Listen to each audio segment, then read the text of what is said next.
What's going on, everybody, and welcome back to Comic Breakdown. If you guys are new to the channel, do me a favor and hit that sub button, hit that notification bell, and make sure you're not missing any of the awesome content we have coming out. Now, DC Comics has dropped a crap ton of comics this week, but we're going to be starting off with the Infinite Frontier issue number 2. Now, if you haven't been keeping up with the Infinite Frontier, go ahead and check out the link in my description as well as the top of this video. It will get you completely caught up on everything that's been going on in this awesome line. Now, the Infinite Frontier, it's really showing us a new future, a new direction for DC Comics, introducing us to the bigger Omniverse. We're seeing the Earth Zero heroes do their best to try to monitor all of these Earths, keep tabs on everything that is going on, as well as preserving and protecting Earth Zero to the best of their abilities. And they've done this by creating a team they call the Union, kind of a multi-omniversal Justice League.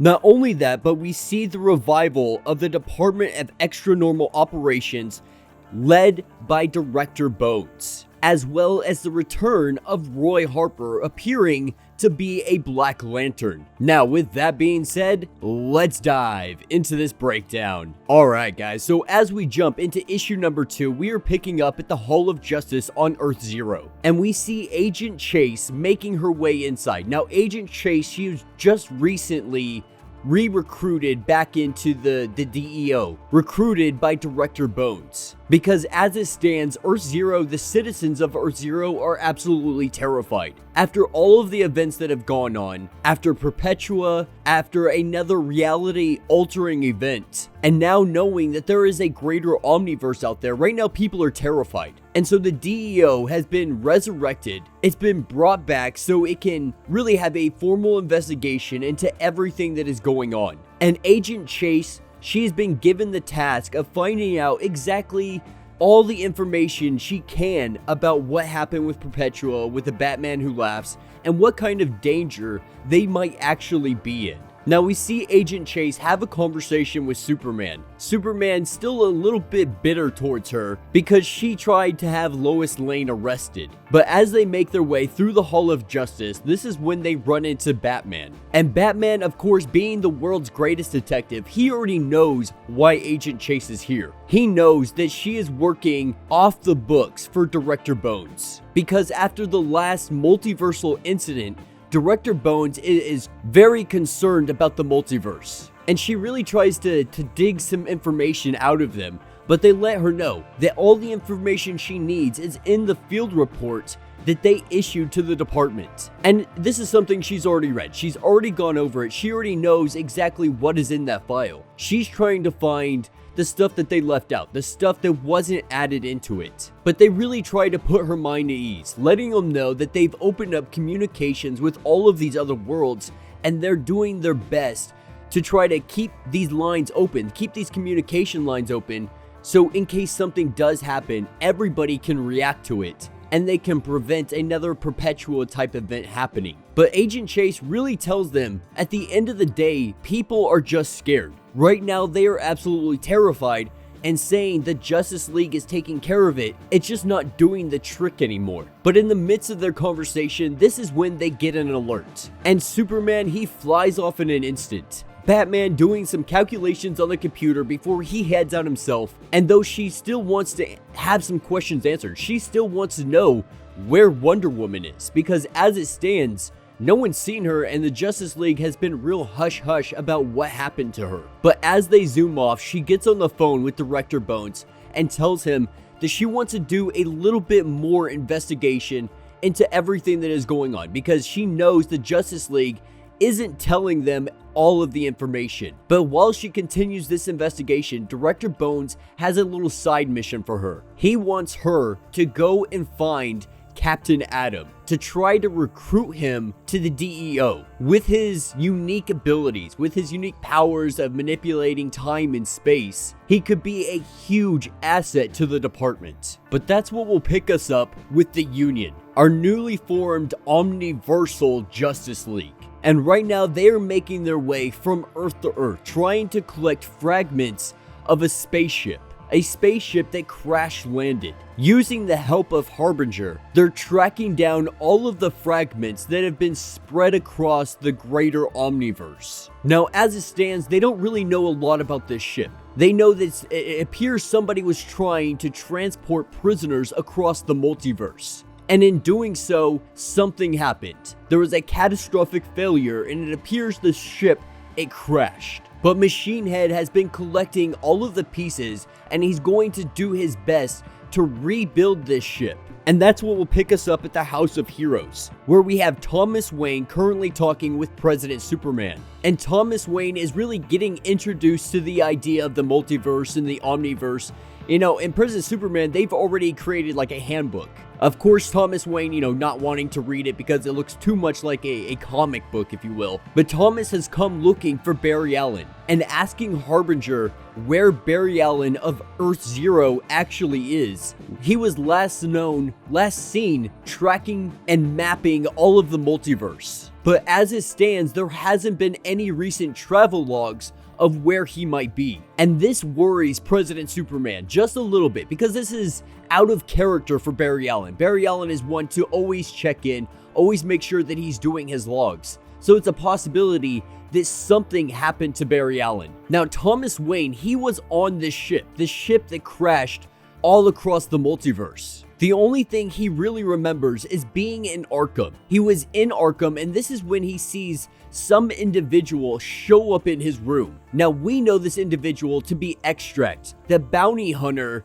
that tried taking down Roy Harper in the last issue. And it appears her job is to take down people that don't belong on Earth Zero. And that's exactly what Extract was trying to do with Thomas Wayne, was trying to take Thomas Wayne away from Earth Zero because he did not belong there. But that will lead us to the question on where exactly were these prisoners being taken. But then Harbinger interjects and lets us know that fragments of the ship have been found on Earth 22. The only issue, their contact isn't answering any of their hails. And so President Superman and Thomas Wayne, they make their way to Earth 22, hoping that it'll jog some of Thomas Wayne's memories and he can figure out, they can all piece together exactly what was up with this ship. And as they arrive on Earth 22, they see a huge part of this ship crash landed, and as they come through the portal, they kind of have a little conversation here. Thomas Wayne wanting to keep it as it stands. He wants to remain dead to Bruce Wayne. He thinks it's just going to be for the better. But while they're having this conversation, this is when they get attacked. A giant energy blast comes flying in their direction. And looking up, this is where they see Magog.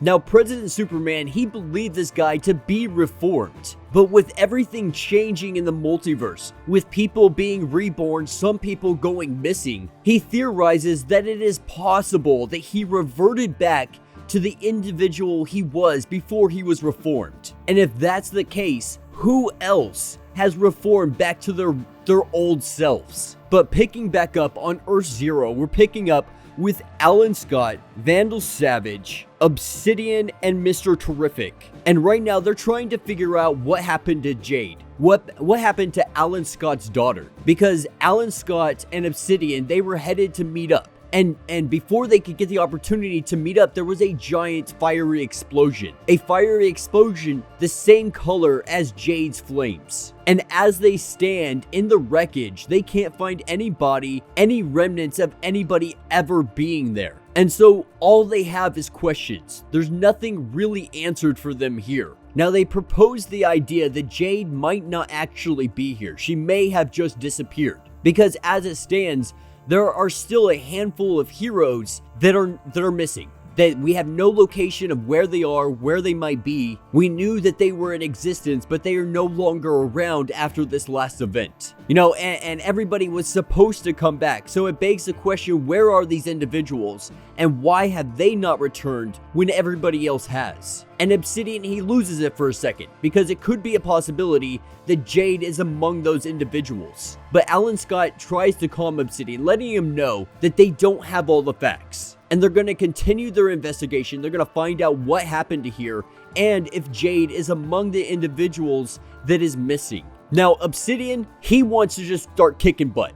Alan Scott Obsidian, their family, they have a lot of enemies up to this point. And Obsidian wants to start just going and knocking on doors, kicking in doors, until they get some answers on what happened to his sister. And this is where we see Savage really live up to his name. And he starts being super rude to Alan Scott, telling him that his kid is nothing more than a distraction, that he needs to tell his brat to get out of here so they can focus on what needs to be done. And this is where we see Alan Scott just lay the smackdown on Savage. He may be immortal, but Alan Scott's gonna make sure that he wishes he were not, telling him to never talk about his kid in that manner again. And Mr. Terrific, he freaks out a little bit, but Alan Scott tells him straight up, if I'm gonna have to choose between the Union, this new Justice League team, and my family, I'm gonna choose my family. And Obsidian, he opens up a portal, and him and Alan Scott, they are now dedicated to finding Jade. Not really knowing where to start, Alan Scott is gonna follow Obsidian's lead when it comes to knocking on doors and kicking them in. And as they make their way upon this journey, this is when we pick up with Roy Harper, because right now he is utterly confused. He has the Black Lantern ring, but he doesn't look dead, and so that's the confusing part. He's seen the Black Lantern ring in action before, and so we see him sitting here trying to figure out how to use the ring. This is all completely new to him, so he's trying to figure out how to operate it, thinking more like Hal Jordan, making him think like the Green Lantern, and remembering some of the things that Hal Jordan said to him. It clicks in his head, and he figures out how to take control of the ring. And in doing so, we see it go on. And we see Roy Harper, Black Lantern. And he starts to do a little bit of practice. He makes some light constructs. He shoots it with his arrows. It's a little bit off, but it's pretty dang accurate if you're gonna try to nitpick it. And as he's doing this little field test, he knows that Hal Jordan's ring can talk to him. So he's trying to get this ring to talk to him, to try to figure out exactly why it ended up picking him. And this is when we see a giant explosion come from the ring, creating a light construct showing us Barry Allen strapped down in chains, Dr. Fate taken over by Darkseid, getting images, getting glimpses of Thomas Wayne, getting glimpses of his daughter. We see him completely enraged, and then Darkseid is. And we see his Black Lantern symbol turn into Darkseid. The Darkseid crest completely taking over, and we see Roy Harper turning into some kind of hideous monster lantern, and what appears to be Darkseid calling his Black Lantern to his side. And as Roy Harper shoots off in the distance, not too far off on a military installation base, this is where we pick up with Captain Atom. Captain Atom arriving at Metropolis Air Force Base. Going into his new barracks room, he is met by Agent Chase. Now they have a bit of pleasantries, they have a little bit of banter here as they begin their conversation, but she jumps straight to the point.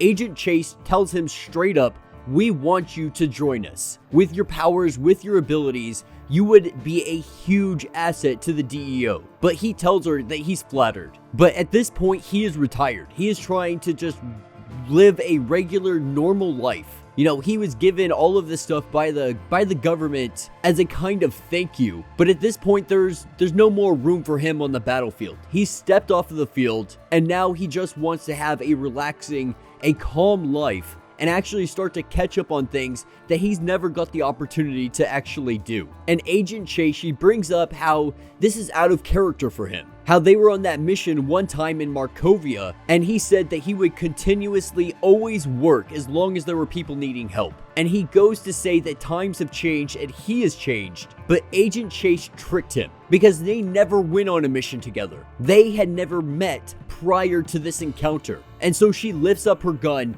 and asks exactly who he is, what Earth he is from, because he is not Earth Zero's Captain Atom. And he fesses up. He lets her know, no, I am not the Earth Zero Captain Atom. I don't know where he is, but on my Earth, we are friends. We are actually very good friends. But I truly just wanted to be free. And he tells her, you really don't understand what is happening in the multiverse right now. And as it stands, Captain Atom, he knows too much. He can't be taken in.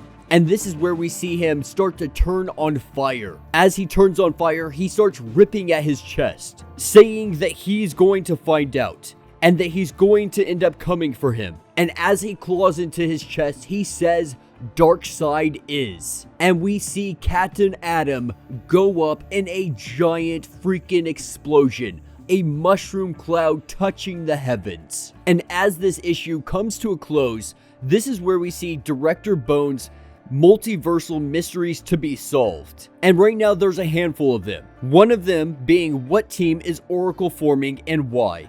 What is Fear State? Why is Clark Kent lending his talent and leading a new version of the Authority? Will Jonathan Kent be able to fill his father's shoes as Superman? Can Wonder Woman escape the God sphere that she is stuck in and return to Earth? Which hero is wearing the Black Lantern ring? Has the fastest man alive outran his past? And is Roy Harper still alive?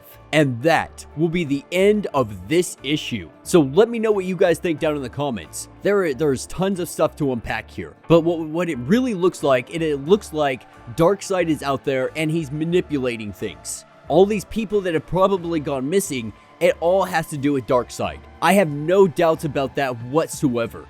Not only is Darkseid out there working in the backgrounds, we have this bounty hunter known as Extract, and she's been going around collecting every individual that does not belong on Earth Zero. This is kind of seeming like a time authority, or like the Timekeepers for Marvel Comics. And then the question arises, what is Fear State? We can only assume that that's going to be the next event possibly that they're going to have going on.